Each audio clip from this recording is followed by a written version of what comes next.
My name is Alex Lewin. We're at the Cambridge School of Culinary Arts, and we're going to make some yogurt. So the thing to understand about yogurt is you're taking milk, and I have some fresh milk here, and you're introducing a bacterial culture to it, which is what will turn it into yogurt. And the bacterial culture that you introduce is contained in yogurt already. And so you'll use some yogurt as a starter to make more yogurt. And it sounds sort of circular, like where does the first yogurt come from? And so if you don't have some yogurt already, you can get it at the store. And you can use a store-bought yogurt as a starter for your yogurt. And you want to get the best yogurt you can. You want to get whole milk yogurt, plain, no sugar in it, organic if you can. And you want to look at the list of ingredients and make sure there's nothing weird in it, like gelatin or non-fat milk solids. It should just be milk and cultures, and then it should also say live cultures or active cultures on the yogurt carton, and that's what guarantees that you'll be able to use that to start your own yogurt. So first thing you do is you get a couple of jars. I'm just going to make 1 jar worth of yogurt here, and I have some water I just boiled, and I'm going to put hot water in this jar, and if you do it carefully, they shouldn't break. These jars are made to be tough. And I'm just doing that, so boiling water, it'll probably sterilize it pretty well. It'll also warm up the jar, which we want to do. Yogurt, the bacteria that make yogurt do best between maybe 90 and 120 degrees Fahrenheit. And so we're going to put our yogurt in the jar, and then we're going to try to keep it as close to that temperature range as we can. And so I'm going to use this other jar a little later. And for this, you don't need to use new jars. You can just use whatever jars you have around. So in this one, I'm just going to cap off because we'll use it later. So now we have our milk. I have a little less than a pint of milk here, and the jar is about a pint. So first thing we do is we heat it up to 180 degrees, and that will kill anything that's in the milk already. So put this on this burner here, and I'll heat it up over sort of medium heat. So I have an instant read thermometer, and I have a spatula, heat-proof spatula I can use to stir the milk, and we're going to wait until it gets up to 180 degrees Fahrenheit, and when that happens, we're going to pull it immediately because we don't want it to get any hotter. Okay, we're in the high 170s now. I'm going to call it done. So I'm going to take it off the heat, and I'm going to put it in this bowl.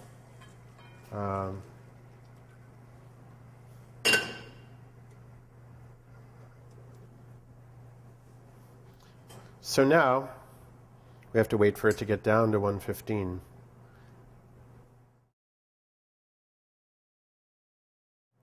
So we're ready to make our yogurt. Our milk has cooled to 115 degrees, and we have a jar we're going to put it in. We've warmed up the jar, and we have hot water in it right now. I'm going to dump out the hot water. Jar is still nice and warm, but it's not, incredibly painful. So I'm going to go ahead and put a little bit of our milk into the jar, and I'm going to put all the yogurt we need in here.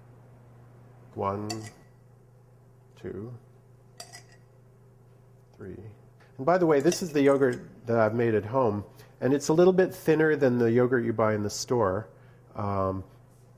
If you like thicker yogurt, you can always put this in cheesecloth, let it hang, and some of the liquid will drip out, and you can save the liquid too, because that's whey, which is useful in cooking, and it's healthy. You can drink it.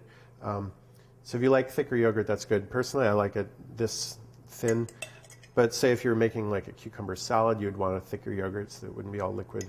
So that's my old yogurt. And now we have the yogurt mixed in with some of the milk. I'm going to just shake it up a little bit so that it gets all smooth. This is more of an issue, again, if you're starting with store-bought yogurt that's sort of chunky. You want to get it smooth before you mix in the rest of the milk. And now I'm going to just pour in the rest of the milk. And so our yogurt is ready to go, and now we just need to keep it warm for the next 8 hours or so. And the yogurt bacteria do best between about 90 and 120 degrees. You don't have to be incredibly precise about it. You just want to keep it pretty warm. And I use an insulated lunch bag for it. And I also fill another jar with hot water, maybe a little hotter. And I put them in there together just with a buddy jar. And that will keep it warmer for longer. And so close it up. And if you're in a cold apartment or if it's the winter, try and put it somewhere warm, like by a heat vent would be okay as long as it's sealed in here. Just, don't put it on a cold windowsill or something. And after 8 hours, you take it out and you'll know if it worked or not. And if it didn't work, you probably have another shot at it. You can put your yogurt in a pot of warm water to warm it up again. You can put another jar of hot water in with it and try again. I wouldn't try again more than once. So if you like to have fruit-flavored yogurt or anything like that, my suggestion is to add the fruit or the honey or the vanilla right when you're about to eat it. If you add it when you're making it, it can mess up the delicate biochemical activity that has to happen inside the jar. So you're better off just adding it when you eat it. And when you put your yogurt in the refrigerator, it should keep for 3 weeks probably. And if it goes bad, you'll know because it'll start to smell bad. So, but if you make your next batch of yogurt soon enough, then that won't be a problem. And you can keep making yogurt until the cows come home.